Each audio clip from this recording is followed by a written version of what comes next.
I'm the waifu for Waifu. And I'm Duck.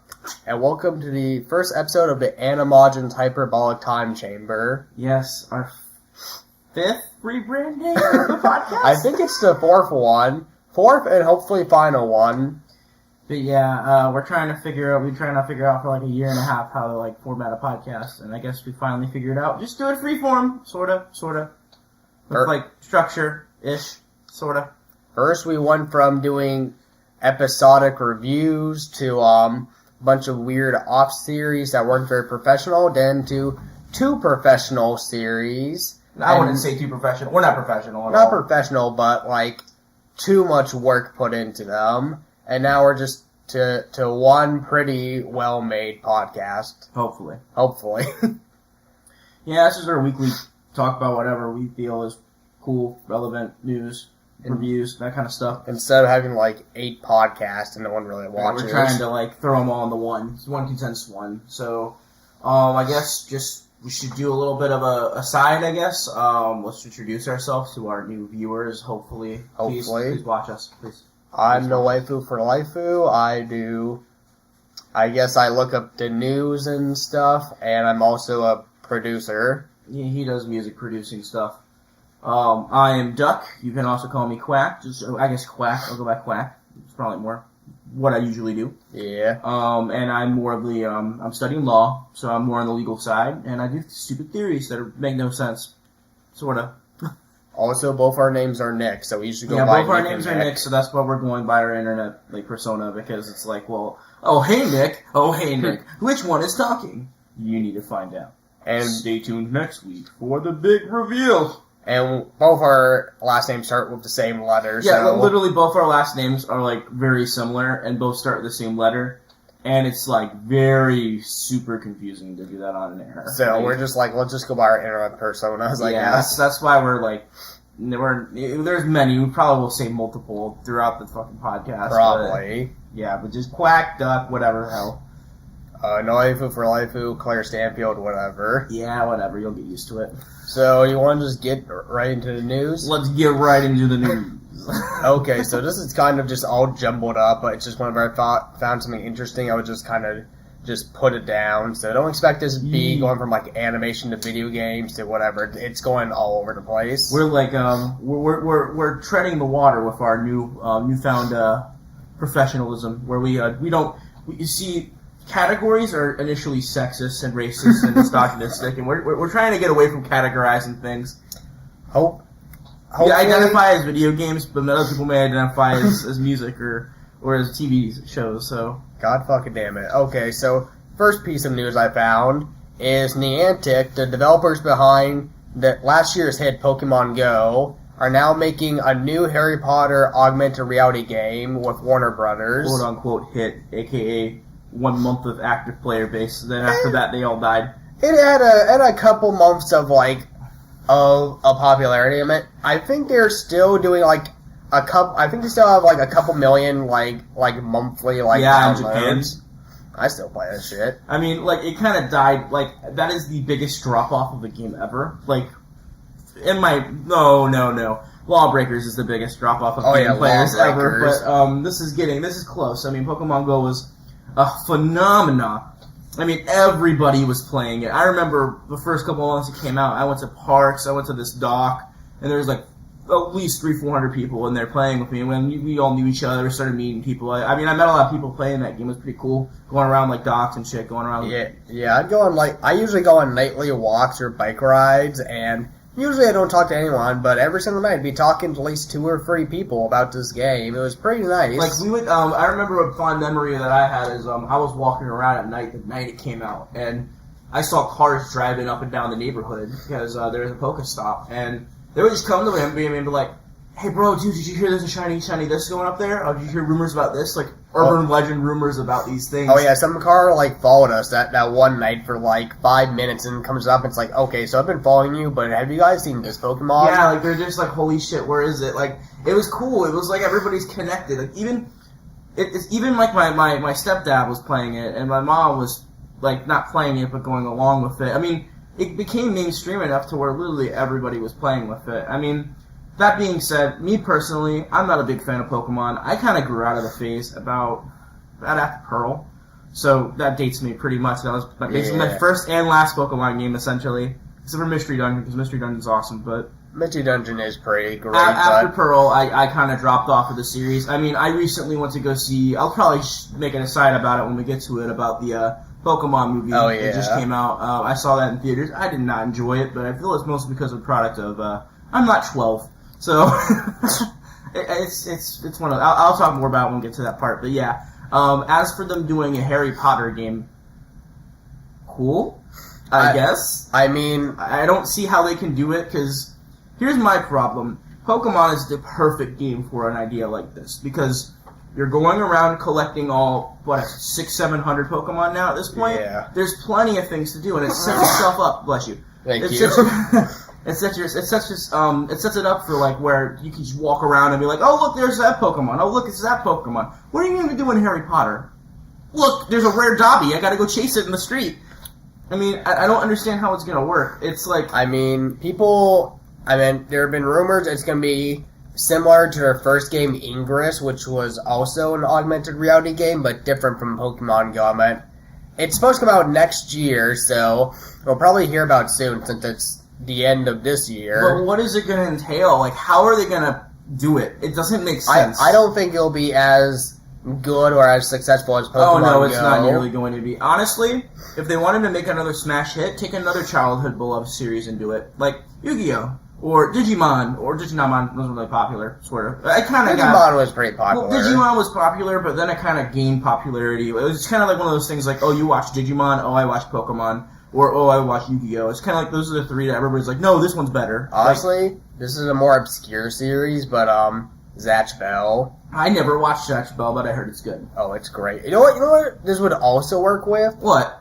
This is an even more obscure series, but Monster Rancher. Oh my god, that's super rare. Oh, you're getting these rare I remember memes. getting it for the PS2, and I couldn't get past the game because you had to have the PS2 camera to work, and I didn't know where to buy that at Sam's Club. Thinking about early 90s, let's see, early 90s nostalgia that would appeal to today's modern generation. Sailor Moon? Oh, Sailor Moon, definitely. Sailor Moon, you can go collect pieces of costumes, and, like, use those to, like, how much? Like, I don't know. There's a lot of stuff you can do. I mean, Dragon Ball. Go collect the Dragon Balls. And you can, once you get 7, you can get like a prize at like a pachinko machine where you get rare Gokus or Vegetas and like put them in a battle, kind of like a lot of phone games come out. I just think the best thing about it is Pokemon was a series where you caught Pokemon, you did battles, and you went to gyms. But you're still implementing the battles into the game. In the Harry Potter one? No, into the I'm about to say, Pokemon Go. But they do have gyms. You can do raids and catch Pokemon. They're about to they just started putting the Gen 3 Pokemon. Really? Well, okay, so a lot of people... So, when I was looking at the comments on Facebook about this, a lot of people were giving them shit saying, don't make another game when you have a half-finished game. But here's the thing... So, they did Gen 1 for a good couple months, and then started doing Gen 2. There's some Pokemon in Gen 1, I want to get a Machamp. I'm only up to Machoke. I haven't seen a Machop since they introduced Gen 2. So, imagine they put 800 Pokemon there right off the bat. You would never see any. So, they give you, like half a year to, like, go play this, like, daily, get all the Pokemon you can. And then they're like, okay, we're going to start putting in more Pokemon, and you'll still see the Pokemon you like, just less. And by the time... I don't know, Phil. It's, I meant, I like it, but just imagine, like, if you were a Gen 1er, and they immediately put in 800 Pokemon, you'd barely see any Gen 1 Pokemon. Because I get kind of confused once we get past Pearl. I start losing track of them all. I don't understand half of them. I mean, keep in mind, I was 12 when the series went popular with me. I mean... A lot of the reason Pokemon's such a big series to hit for a game like that is most people have heard of Pokemon. Yeah. That's the one anime. I feel if you were to ask literally anybody, they know what Pokemon is. It blew up. Dragon Ball got close. Sailor Moon was the runner-up, I guess, for Dragon Ball. Those two. Yeah.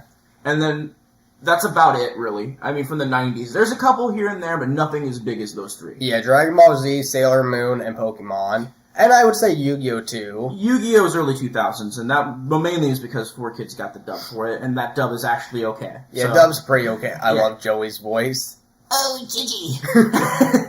Oi, Yugi! Oh, oi, Yugi! You need to show me the power of Exodius. Like, he has this weird cross between, like, a really bad British impression and, like, a really bad American. It's like, I'm Cockney, but I'm also Australian. It's like an American cock. It's weird. I don't know. It's a very odd voice. But if you haven't noticed, they use his voice actor in a lot of 4Kids shows. Oh, yeah. He's always a background character. In fact, the one specific thing that I can point to that Joey is, his voice actor is, you know the episode of the original dub of the Pokemon show where the Charmander is losing his flame? Mm-hmm. The original kid who left the Charmander there is the same voice actor. Jeez, shit. You can tell he's always plays a shitty, cocky character who has the, oh yeah, I'm so cool, look at me, I'm Joey, oh. He got typecast like that. It's very weird. I meant, so I guess to wrap up the Harry Potter thing, I'm not really a big fan of the Harry Potter game, but for one, I love Pokemon Go a lot. I like Pokemon, and even though Niantic is having their problems, I still have faith in them, so I'll check it out when it comes out. I like Harry Potter. I've basically seen all of it. I mean, I've been caught up to date with it, and I like the universe a lot. It's just, I don't see how they can make this a big game. I mean, what are you doing? Collecting pieces of spells and then using those spells to battle? I guess so, or you're like... If it's like Ingress, I played a little bit of Ingress, and that was a hacking game.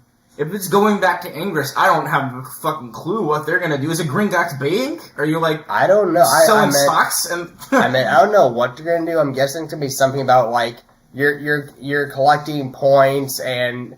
Points for Gryffindor, points for, that kind of makes more sense. And you're getting, like, locations for, like, your house or whatever. That kind of makes, like, maybe you go to class, and yeah. you gain points for going to classes, aka battles, if you answer questions right, make it like a quiz show type of thing. I think they could, it would have to be a lot more immersive than Pokemon Go is, and that'd be more immersive than simply walking around, clicking on Pokemon, and it pops up. But I think they could do something interesting. Like, maybe you can go, like, there's mini games you can do if you get to certain locations on the map. Like, for example, one of them might be like play Quidditch, and you might get a quest like go find the Golden Snitch event. Yeah, or tame five Griffiths. Yeah, Griffiths. Sorry, they'll betray you in the end. I have Berserk on mine. Hippocamps. Don't do it, Harry. Is it Hippocamps? Is that what I'm thinking of? God, I don't. It's been so long. I barely know Harry Potter, so yeah, I know. But or like, I can't even defeat 10 Dementors, and you'll get a next step to unlocking this spell or whatever. I don't know. They could definitely do it. It'd be weird to see. Honestly, I don't know. I don't know. I'll let you be the one that checks it out because I don't like phone games. I'll check it out and tell you what. I guess for the Harry Potter enthusiasts, this might be really cool, but if you're a Hufflepuff or Slytherin, you might wanna support your house. Just to let you know, I'm gonna be Team Ravenclaw. Me and my boy Neville. So hit me up. Anyways, find me on the Harry Potter forums. You got anything else to say about Harry Potter AR? No, I mean it's Harry Potter. It's AR. It's something I probably won't ever play. It's something that Disney's putting out to just basically be like, hey, look, that will make money, I guess, sorta. I don't see why, I guess, unless you're fanboys of, the people who watch, Twilight and stuff go out and play this, I'm a Team Gryffindor, Harry. And then this kid named Harry's like, you what, mate? He's like, leave me alone. You what? You remember, Harry Potter was originally the guy, the dad from the original Trolls movie. Oh, God. So, I mean... Harry Potter's always been a ripoff, so let's just see how, I don't know. Let's move on. Let's move on before I lose my mind talking about Harry Potter. So the next thing, jumping from Harry Potter comics, is if you haven't heard, if you're not too big into the comic world, something big happened, something unprecedented. Bendis left Marvel for an exclusive deal at DC, and if you don't know who Michael Brian Bendis is, he's... Damn, putting out the middle name. Pulling a CWC in this shit. I gotta. Pretty much, he's the only reason why Marvel Comics have been a thing besides Captain America being a Nazi. So basically, the only two big people at Marvel right now is Bendis and Dan Slott. The only reason Dan Slott is big is because he's writing Spider-Man. Dan Backslide? Dan Backslide. I had Larry! I had... And I hate... Wait, what was Tom. I hate Tom. I hate Dick. And I hate Larry. But, that's a fucking deep reference. It is. But, anyway. And I guess Nick Spencer, because he wrote Secret Empire, which was only big because... I think your mic fell out. But anyway, the only reason he was, Nick Spencer was big was because of Secret Empire. Am I back on? Try talking. Hello? Yeah, you're good. Technical difficulties. I got too into my role as Dan Backslide. And his mic fell out. But anyways, yeah. So Bendis was writing all the big events like Civil War II, and he was doing like 6 series at a time. And he's been probably the biggest writer Marvel's had for like a good chunk. I don't know how long he's been there. I think it's been a little over 10 years. But he didn't really get big till about 6 years ago. Like. As we know from our watching OC, he is mentioned in Season 2 of OC. So he's been around a while. Since 2005, at least. Writing Guardians of the Galaxy and Spider-Man. Now he's doing every series, but when DC started their Rebirth imprint, or about 2 years ago, all the good writers of Marvel left for DC. The big betrayal. Tom King, Christopher Priest, and I don't know, it's because they knew something was going on at Marvel, or they just wanted a chance at DC, but whatever happened, Marvel took a big hit, and now all they had left was Dan Slott and Bendis. And now that Bendis is left, they've lost their MVP. They only have an amateur hack writing Spider-Man. So a lot of people are like, what the fuck is Marvel gonna do now? This was the killing blow. They're fucked pretty much. It was the killing joke. So, the big honcho, just take off the pop guard, fuck it.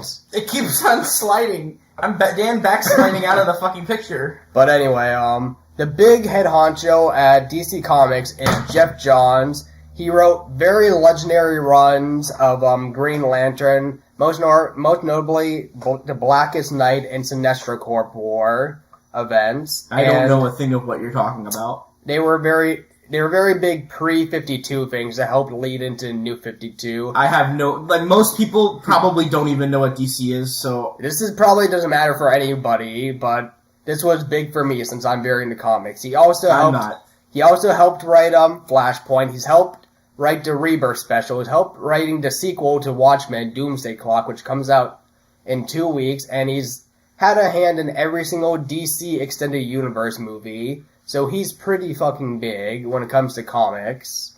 Now he works for DC. Michael Brian Bendis was him, but for Marvel. Now imagine that he left Marvel and now works at DC. Marvel ain't got shit now. So I guess since no one really cares about comics, I'll just wrap it up by saying, Jesus Christ, what's Marvel gonna do? And we have more to talk about Marvel later when it comes to news and reviews. I don't know. I feel like Marvel needs a reset anyway. I mean, I love Marvel. I mean, I'm a big Marvel fanboy.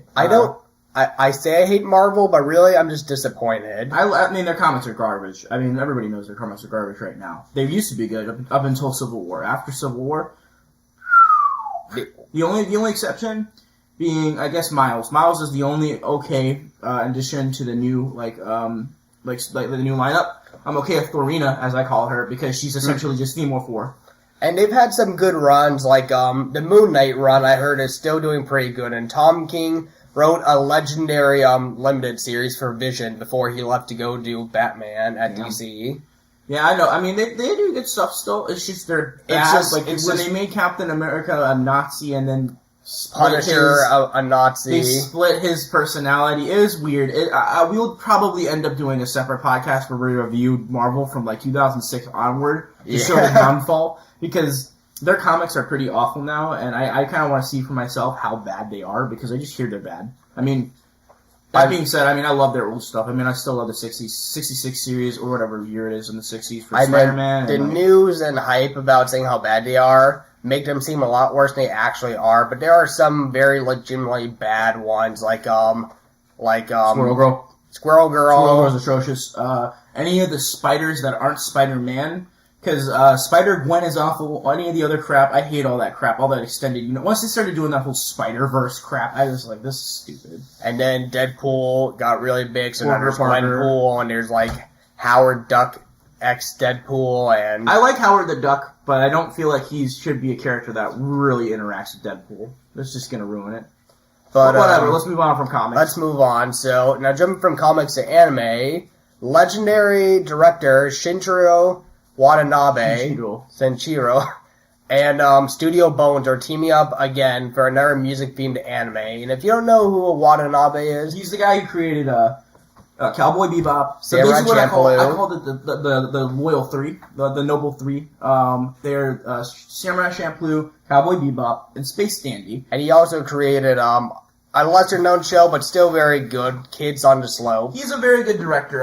In my opinion, as I'm starting to become more of a film buff person, and he's more Hollywood than a lot of the anime directors. I mean, in my opinion, he's more like Hideki Anno, because he pans a lot on very long shots. It's very atmospheric, and then like it depends on what the show is. That's where the attitude is. Like Bebop, it's a lot of really slow, very like nice angles on like the shots. It's like a noir.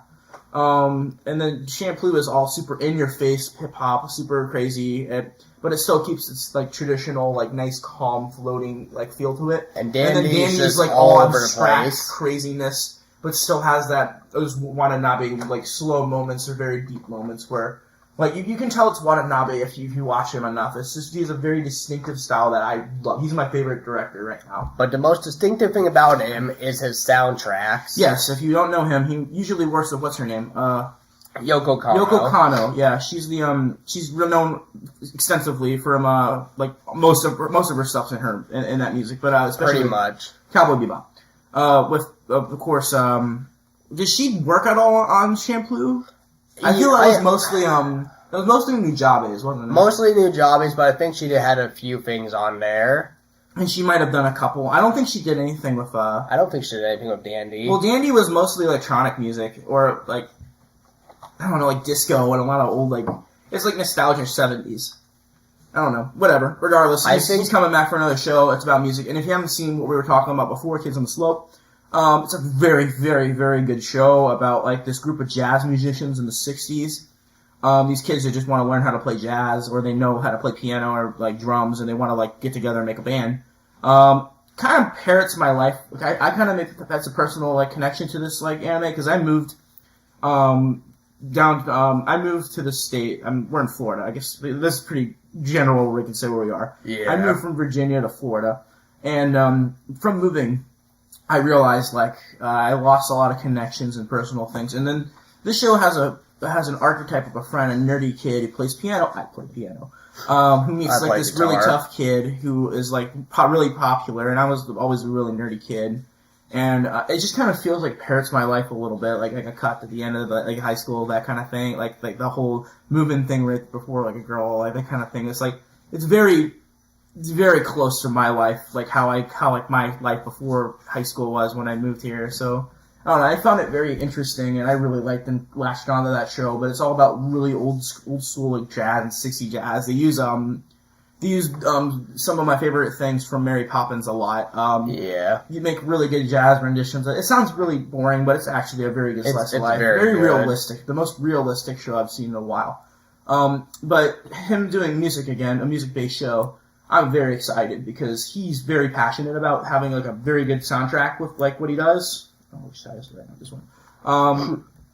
But he is very passionate about music. It can tell by how he like makes the show or centered around music, whether it be like directly or indirectly with the beats and stuff. So I'm very excited for him coming back after his last show, which was a complete failure. Not by him. It was a new studio that tried to do something too ambitious. Terran Resonance, which don't watch that. It's not good. No, it's not. That's his one bad show. Yeah, I watched that whole thing and got completely burnt because it was a good premise, but it just literally, no pun intended, blew up in my face. So, I guess that's it with Watanabe. Yeah, if you haven't seen any of his shows, go check him out. He's legendary, and Cowboy Bebop is legendary. All his shows are really well known. Except for Zenkyo no Terror. Yeah, watch everything but that by him. He's one of the big.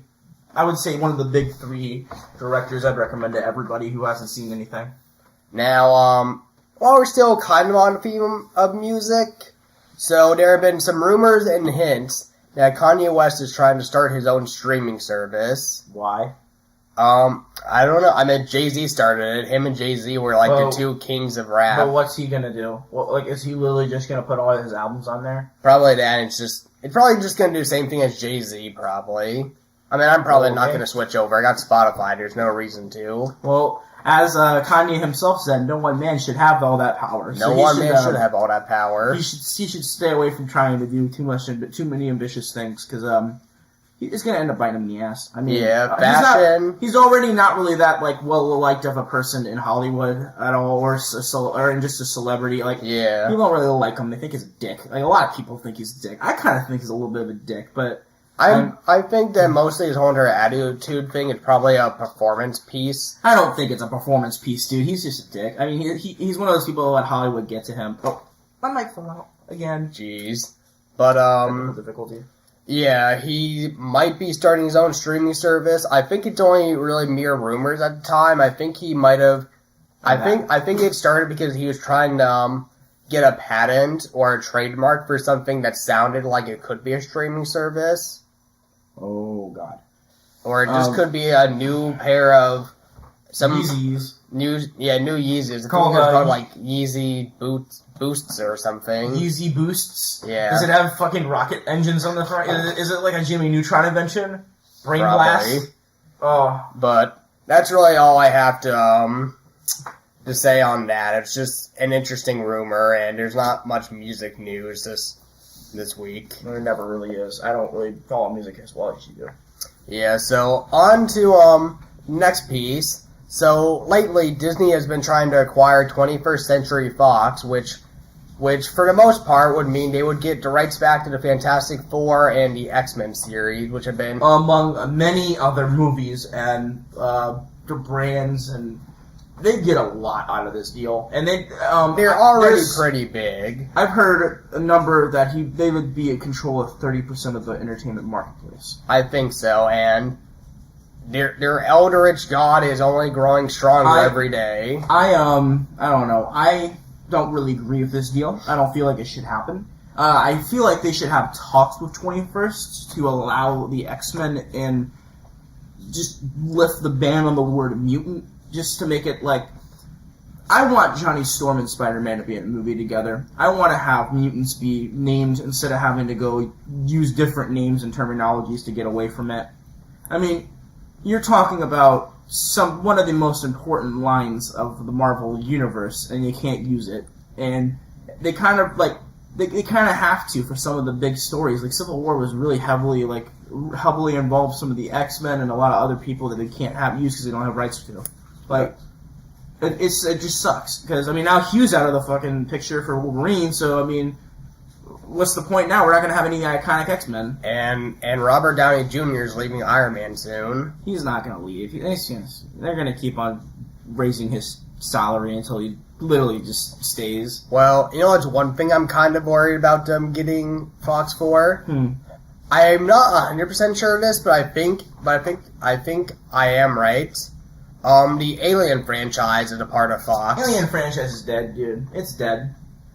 Dude, the last Alien movie made no money. I liked it. A lot of people hated it. It's not going to make a return. That series is dead. I'm sorry. It's dead. Well, whatever. Honestly, I feel like this is a move. I'm parroting right now one of my YouTubers I watch, fellow YouTuber Jim Gizriel, by saying this is probably a move for them to go closer to being more of an adult oriented side of their business, because they don't really have a studio. They're mainly making PG-13 PG movies. They'll go edgy and do 13 sometimes, but mostly it's family-friendly movies, which makes me kind of scared for Deadpool. Because how will they do Deadpool? They're gonna make them. I think they're gonna try to kid it out. I think they're gonna try to get to at least a PG-13. Are they gonna One Piece this with 4 kids? One Piece. They're gonna replace all the gore with goo, like they had to do all for the guns Suicide with Squad. water guns. Like they had to do for Suicide Squad when they made because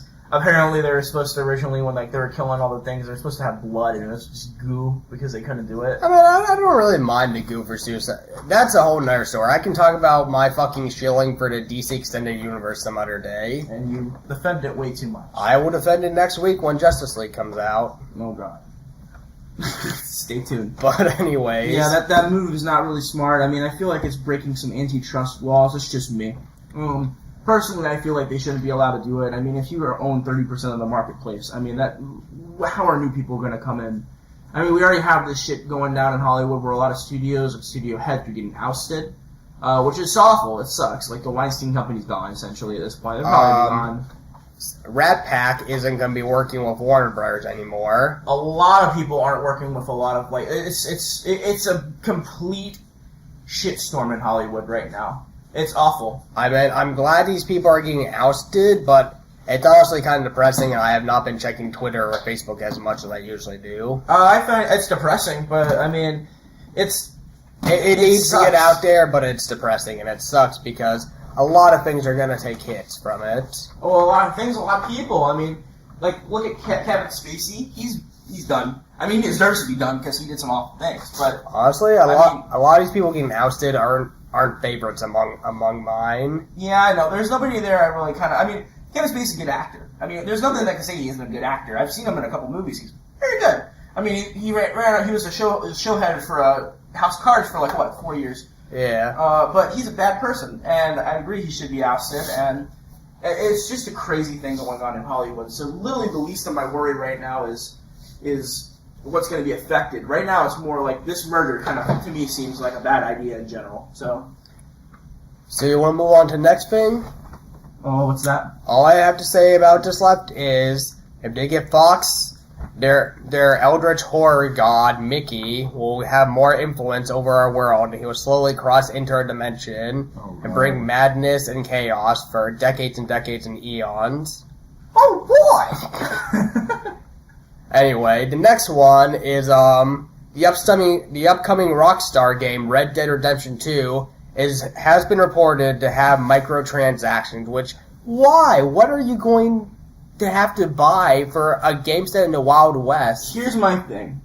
I was thinking over it. Of course, I was outraged at the beginning, like everybody else was, because it's awful. Microtransactions are inherently bad, unless it's only cosmetics. Like when Halo 5 said they were getting microtransactions, a lot of people were flipping when they're like, no, it's only gonna be like armor and executions. And for a lot of them, like, if you want to get a bronze pack, a silver, or a gold pack, you just need to earn points in game, which you can easily earn. It's only if you want to buy like 10 gold packs at once, it's going to cost you like some money. Kind of relevant to what it just came out, World War II.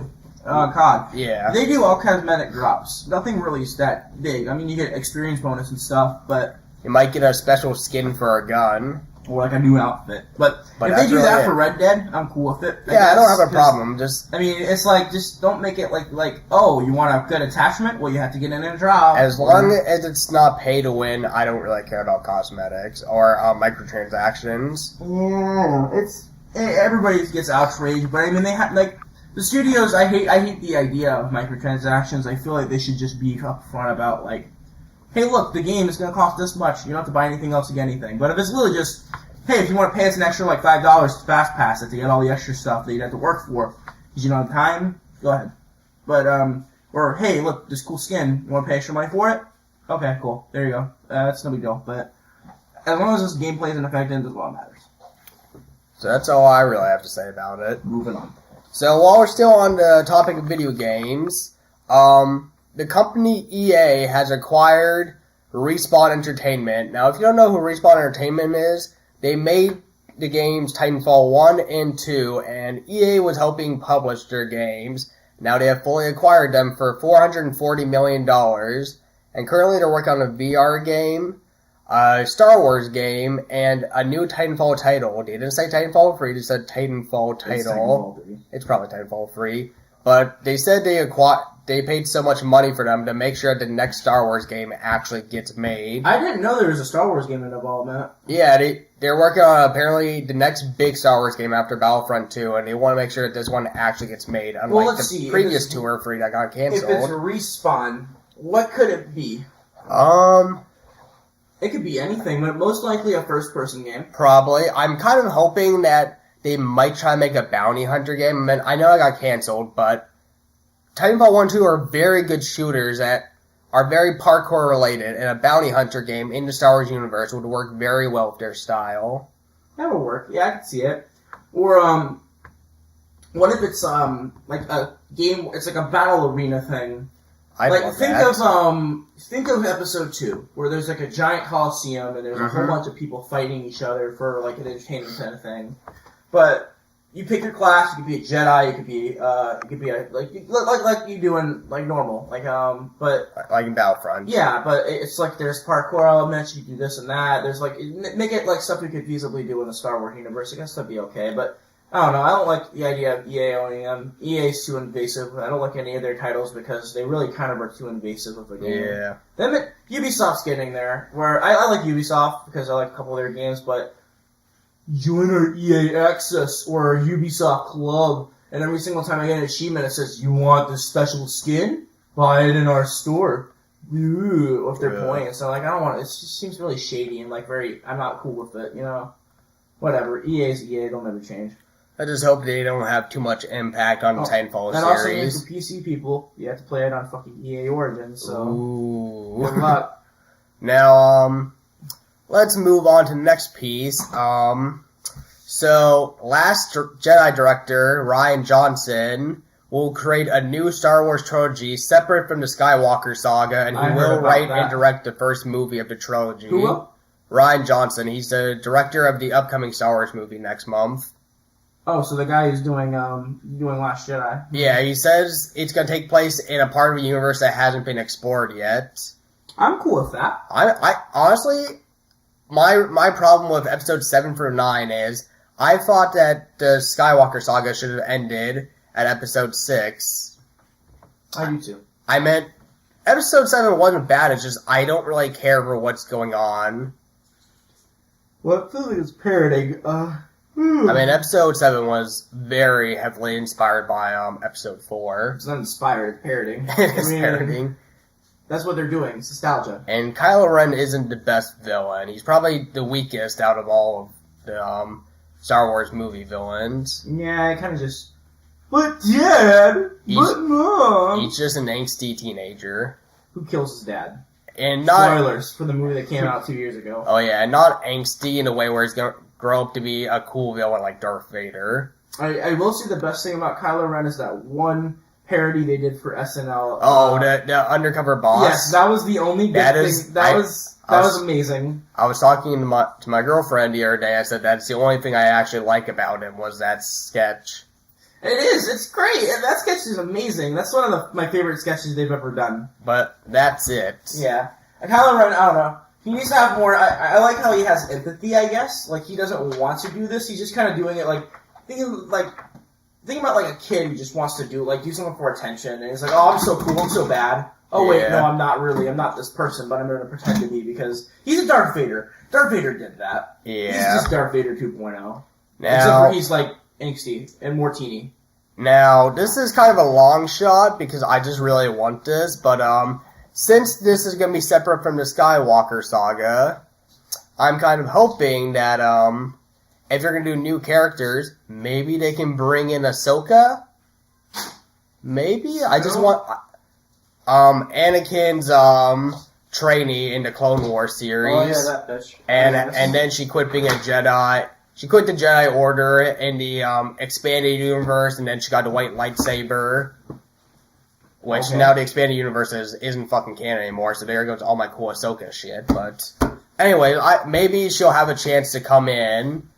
But anyway, still Star Wars related. You've heard of how Disney's getting their own streaming service, right? Yep. They are planning to do a live-action Star Wars series exclusively for that service. Yep. And also for a service, after the Punisher show, the rest of their Marvel shows will be made exclusively on that service, and they might take off all the Marvel shows from Netflix by 2019. Makes sense. Honestly, if this deal goes on with 20th Century Fox, Netflix is fucked. They're already making no money. The only good things they have are their original shows. Here's the deal. I think what they're trying to do is be only original shows. And that's what they're trying to do. They become a network. They're trying to become a network that makes their money off of their originals. So they don't have to pay for licensing fees, which is most of it. However, they're spending so much on making their quality. Their quality content They are quality costing them content. so much money. They're $18 billion in debt. Unless they raise their subscription price dramatically, then they're just going to lose all their subscribers. And Disney said about that streaming service, it's going to be significantly less than Netflix. So how much is Netflix a month? Like what? The basic package. Baseline. I think if it's just one person, it's like $9.99. Most people are paying for a family plan. That's like close to $20 a month. Is it? I thought it was like $15. My mom said she pays like $18 a month. That sounds about right, I guess. I don't know. Well, then Disney might be like $5 a month and $10 a month for family plan. Probably. And they'll be like, give us to your mouse. Give us to the mouse, oh boy. Give your money to the mouse. The Eldritch God hungers. I don't know. But, embrace the mouse! Yeah, and speaking of their streaming service, it said that future movies like Frozen 2, Toy Story 4, and one other movie are gonna appear first on the streaming service. That's very depressing that there's gonna be a Frozen... That's why I was saying earlier I have some kind of bad news Frozen about Netflix. What? Frozen 2. Isn't Frozen 2 going to theaters? From what I read in an article, it's gonna be on the streaming service first, along with Toy Story 4. So they're direct-to-video sequels. Kind of, yeah. No! I wanted Toy Story 4 to not exist, not just be a show. The plot kind of does sound like a direct-to-video sequel. But they shouldn't be a direct-to-video. They should not make that a direct-to-video movie. It shouldn't be made It at shouldn't all. be made at all. Don't ruin Toy Story. It's the best thing that Pixar has. Disney needs money. But they're ruining their feet. Like, my childhood is dying. The whole entire 90s was let's ruin every single IP we have with direct-to-video series and bad that TV was Michael series. Eisner. I mean, he's still there. I love Michael Eisner for what he did for marketing, but that's about it. He's a pretty shitty, like what he did in the IP. Okay, well, moving away from Disney and kind of getting back to comics. Oh, God. DC is giving Mira her first ever solo series. Who? Aquaman's wife. Oh. Mira, Queen of Zabel. Who? I like Mira. I think she's a really cool character. I can't wait to see her in the DCEU fucking next week. It's gonna be fucking great. But, it's a 6-issue run by Dan Abnett, and, he's not a bad writer, but he hasn't done anything of, like, any super importance. But it's Mira, so I'm going to give it a shot. It's just something I thought was cool. And I kind of wanted to just put it out there in case anyone gives a fuck. So, okay. So, anyways, going back to video games. So, Sledgehammer actually wanted to make Infinite Warfare 2 instead of World War 2, but Activision said, no, we have to go back. We have to go back to our roots. They're making money off of the future crap. I hate the future crap so I hate much. it too. The only future crap game I liked was Black Ops 1. That was the first future crap game. No, it wasn't future crap. Because that was not future. It was the 70s. Oh, yeah. Wasn't just Nuketown just set in the 70s? No, the entire game was set in the 70s. I didn't play It was campaign Vietnam. for it. Oh. Nuketown was set in the 70s. It was Nuketown was basically a 50s town that was like a nuclear testing site. The rest of the game takes place in the 70s during Vietnam. Well, Black Ops 2 started around, mid-2020-ish? I think so. And Black Ops 3 is even further, and I just stopped caring after Black Ops, really. And then they did Ghost and Infinite Warfare. 3 was cool for a little bit, and then I got bored of it. Zombies were kind of fun. Yeah, I don't know, that's kind of, I feel like, But I'm glad that they made, World War II instead of Infinite Warfare 2. World War II is amazing, I love it. It's very fun. I've been playing it constantly. Now, did you remember a while ago when Cartoon Network were releasing all those pilots for TV shows that might get made? Mm-hmm. Like the one about the monster? Mm-hmm. Well, one called 12 Forever, which is about a girl who's like 12 and... I thought I heard about that. Yeah, the creator posted on Twitter that she's looking for artists for a Cartoon Network show, so it might have got greenlit, which it wasn't the best of the pilots, but it was pretty good. I mean, the one about the monster that I was going to high school. If that was a thing, oh my god, that was my favorite. That was my favorite of the pilots. It was my favorite of anything they've done in a while. It was really good, and sadly, I don't think that's going to get made into a TV show. No, it should be like a movie. It should be cool. Like a movie or like a short series, like a 10-episode series like Over Garden Wall was. The short series, I did like that. I mean, it was really cool. It was like they were tackling like diversity and like fitting into society in a way that was really interesting. And it wasn't like shoving it down your throat. It was very casual. And it was a cool way to do it for, like, I agree with them doing that. It was a cool way for them to do it without shoving it down your throats. And it was like, look at him, he's different, but he's one of the gang. And the one guy is like, I don't like him because he's a monster. They go, no, he's one of us. And it's just like oh, why okay. It's like, why don't you like him? He's like, I don't know. I guess I just didn't really get a chance to really get to know him. Yeah, it was just it was really good. Comfy, and it was like, it had a good message, and I feel like that series could just be a whole bunch of, like, fun. I want my fucking slice of life, America. Give it to me. Stop making me watch girly anime series and make me look like a pedophile. Too late. Too late, whatever. But, going back to video game news, yeah, like I said, we're flipping between things. I actually have some Nintendo news. No. Bandai Namco is saying that next year they're releasing 3 big titles, like AAA titles, exclusively for the Switch.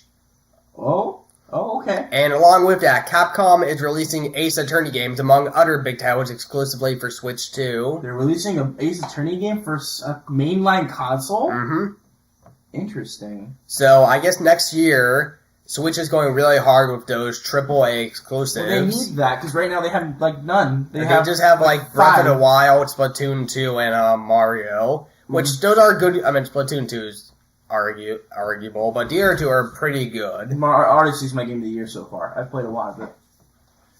And, on some more video game news, Injustice 2 just debuted their hopefully not final, but final for this year fighter pack, which included the Atom, Enchantress, and the fucking Teenage Mutant Ninja Turtles. Holy shit. We thought we were getting Constantine or fucking Rorschach because the silhouette was a guy in an overcoat, but it was fucking Raphael in the overcoat from the fucking movies. It was so gay. Oh my god. I saw the trailer and I was like, holy shit. Instead of getting 1, we got 4 characters. 4 in 1. I can't wait for February. Yeah, that's gonna be dope, dude. I'll play that. And the last bit of news I have is manga related. So next year, the creator of Gauntz, the creator of I Am Hero, and the creator of Monster/Billy Bat are all releasing 3 big new mangas next year. Wait, is the guy that made Monster the guy who did Billy Bat? Mm-hmm. And he made Pluto, 20th Century Boys. Oh. Pretty much all the really big and really good Japanese, like, thriller mangas were made by him. Urasawa. And then Oku made Gauntz and Inuyashiki, and I can't think of the guy who made I Am Hero. And also Inio Asano is continuing his ongoing series next year. It's coming off of hiatus. And hopefully fucking Miro will stop putting Berserk on hiatus. Berserk needs to come back. We need to do a weekly Berserk podcast. Is Casca going to get unmindfucked or what? Stay tuned another 6 years. Fuck you, Idolmaster. Idolmaster, go die in an inferno. I will refuse to watch your shows. I'm literally boycotting you until you give me my Berserk. Give me guts. I want my guts. Do you have it? Guts. Now. I will only watch Idolmaster after Berserk is over, and it'll probably finish after I'm dead, so I'll never see Idolmaster. Idolmaster's not really, I don't know. I kind of want to watch it, but at the same time, not really. I kind of don't care enough. I just really want my Berserk. That's all I care about. Give me a Berserk. So, that's really it for the news, and the other section is games/movie/TV shows/comics we've pretty much anything we've been playing or watching or reading that are pretty new. And do you want to get to your weird Incredibles theory first, or do you want to get into that? Up to you. Whatever you want. I only got a couple things for you.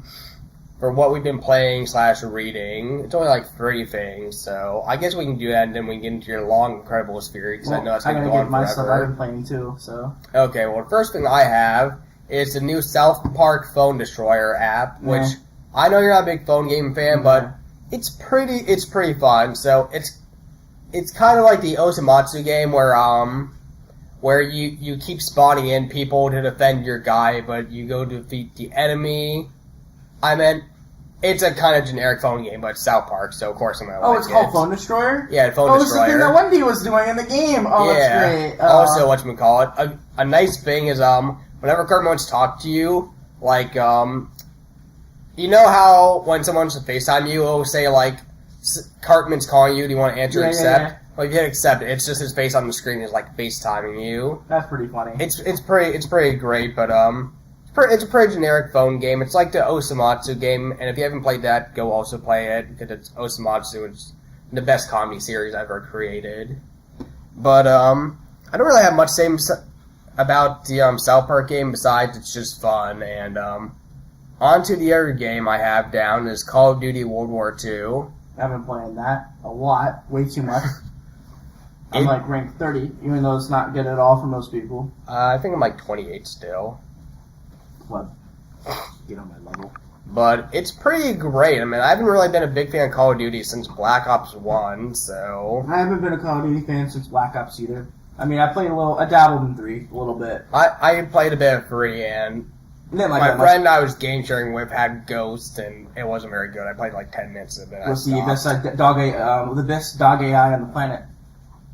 Fuck that zombies mode so much. When you remember the promotional video they did for E3? Oh yeah, the dog, the fucking dog, the dog. It follows you. It gives you voice command. It will go kill somebody for you. Oh my, a fucking dog. Feed it microtransactions and maybe we'll give you a prize. A fucking dog. Whatever. Best dog AI, 2014. Yeah. God, that was some shit. It was. So, yeah, I love COD. I mean, the new one. The new one's great. I like how they made shotguns viable again, because I like shotguns. I don't know. I find it very fun, very enjoyable. I mean, the story is really good. It's very realistic. Like, I feel like it's a Band of Brothers type of thing, where like you feel for these people. It kind of gives more of a character to the characters behind the war. And it's like a really nice little story. It kind of feels like a mini drama thing. It's really cool. I like how they did the story. It's really cool. I'm just glad they're going back to what they originally do instead of this stupid future shit. Like, if I want to play a future game, I have Titanfall and I have Halo. I don't need any other future shooters. I just want to go kill Nazis. That's all. And also, do you notice that they slyly made it so in the multiplayer modes, you don't have Nazi symbols. You have the cross. Because it's easier for them to just be like, fuck it, I want to have to censor this for Germany. Let's just make everything like the generic cross instead of having those Nazis. Because it's harder because they have to censor all that. It's weird. I noticed it. I was like, oh, that's kind of something. There's no Nazis in the multiplayer. It's Axis and Allies. Yeah, but, that's all I really have to say about, the new COD game, and the only thing I have down that we've watched that's new is the fucking Magic School Bus reboot. Run on the Magic School Bus. So we couldn't actually finish an episode because it's really bad, and it's not just for nostalgia reasons. It's just a bad show in general. Let me explain my problem with it. You go first. So Miss Frizzle. Let's talk about the original series for a second. Okay. Well, the 90s experience, I wouldn't say the 90s. I would say 9-year-old you. Most people in America around the age of like what, 4th, 5th grade. Yeah, elementary school. You will get a TV willed out to you, and now this is a VHS or a DVD player that's like old as hell. And you always have one day in science class where you watch either the human body or going to space. Magic School Bus. And your teacher would either have the VHS or she'd be like, I saw on PBS and I recorded it with my VHS player. Yeah, this is the vintage of school. This is what used to happen. Now it's just I'll go to YouTube. I'll go to Netflix. No fucking smart boards for you, kid. You gotta sit around in a sweaty circle and watch a shitty, grainy TV. But that's kind of the thing. And the old one had charm and had that 90s flavor, that funk to it, where I mean, the jokes were all super corny. All characters, we kind of grew to love them. Like the science is now outdated. The science was outdated. Like, for example, Pluto was still a planet, but at least it was still giving facts and information, and the characters all had personalities. They all had personalities. It was all very fun. Every character was very distinct, and I kind of knew what they all stood out. And the art style, while it wasn't the best, it was still pretty good, and the animation was good. And Miss Frizzle herself, the original Miss Frizzle, we'll get to the new one. The original Miss Frizzle is charm. She's very energetic. She's not too... Like, she doesn't try to be one of the kids. She's like, okay, I'm the adult here. Let's do some crazy things. And now we know that during that entire year, I guess, of school, since this is the next year of school is what this new one takes place on. She was studying. She was taking her PhDs after class, so she's definitely been pushing overtime. Yeah. She was taking her classes to get a doctorate after school. So now she's Professor Frizzle. Yeah, now she's Professor Frizzle, and she sounds like she aged. Like she did in real life, like 30 years. So, oh yeah. Also, something that I didn't think I would have to worry about, but now I have to is in the show, it felt very self-contained. Like it felt like the field trip and Magic School Bus was only known by people in that class. Now in this new show, apparently this new teacher has like her own satellites. She has her own network channel that's broadcast worldwide. Every single kid in the fucking world has a Magic School Bus on their fucking smartphones. It's like she's some kind of like conglomerate like overlord, while Miss Frizzle was just this small, quirky school teacher. Let's get into the new Miss Frizzle real quick. Okay. Fuck her. Okay, so old Miss Frizzle. I'm a teacher. I'm an adult. This Miss Frizzle. No. I'll explain it the best way I can. Okay. Here's how I explain the new Miss Frizzle. If you go to so imagine if you have you had a teacher you really liked for a lot. She was really nice, and this is an elementary school, and you really really liked her. And this is one of the course in elementary school you kind of take the same teacher until you graduate. Yeah. At least in some schools. I had different teachers, but I usually see the same teachers. Yeah, you see the same teachers every year. But think about it like this: you know this teacher, then you're taking the stuff. Say, okay, let's put this in high school. You have a teacher you really like for first year. Say, for example, you're taking, let's just say, Astronomy 1. Yeah. And you're taking Astronomy 2 next year. She says, okay, I'll see you next year, guys. Cool. End of year. Come back from the summer. She's not there.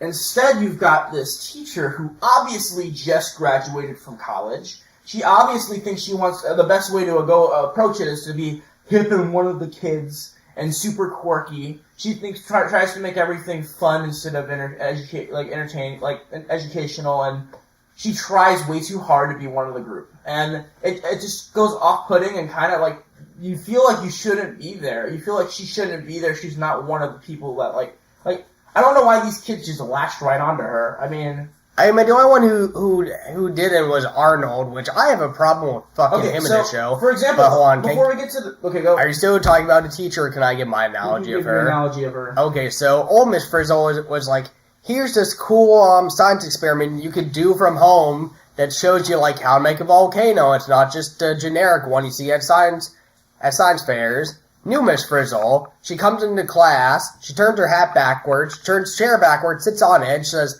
hello, my fellow youth. Let's rap for a minute. Oh, God. That's the new Miss Frizzle. Yeah, it's really rough. And then, the art style changed to this generic Flash animation. Yeah, this generic, like worse than Newgrounds.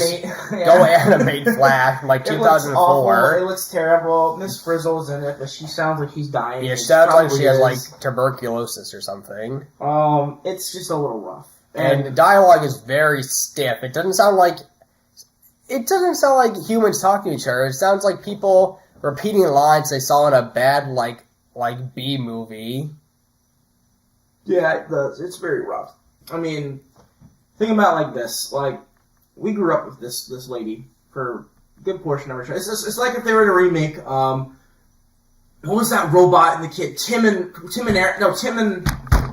Moby. Tim and Moby. Yeah. Or the little robot that goes, and it's like they come back later and Tim is now a professor and he grew a neck beard and now he's going, hello, my fellow peoples! Look at my new robot. His name is Moby the Dad Machine, and he starts. dabbing every time he does that. Moby, you have to let people know that they can't use my characters in Watchmen. They're original characters, only to me. But yeah, or like, Moby's best X-Men. Also, the show dates itself. Like, the original Magic School Bus, while it was set in the 90s, it wasn't very dated. But this show is like, oh yeah, let's take a selfie. Here's our tablet. Let's open up this new app. Your friends? Oh, okay. My brother's friends are coming over in 5 minutes. Okay, well, I guess we can wrap this up when we get to your Incredibles theory next week. Yeah. Since next week we'll probably just mostly be talking about Justice League. Yeah. Well, I guess, Want to just wrap up our thoughts on a Magic School Bus really quick? it's shit. That's my wrap up. Yeah, it's shit. We tried to like it. We couldn't get through a whole episode, and this was me saying, let's drop it by like 4 minutes, and you're like, no, we gotta go for the whole episode. Then we got to the halfway point, we're like, no. Okay, well, I guess, It's just bad. I guess to wrap this up, I'm Duck. I'm Noifu for Laifu. And this has been our something chamber. Our something podcast. Bye.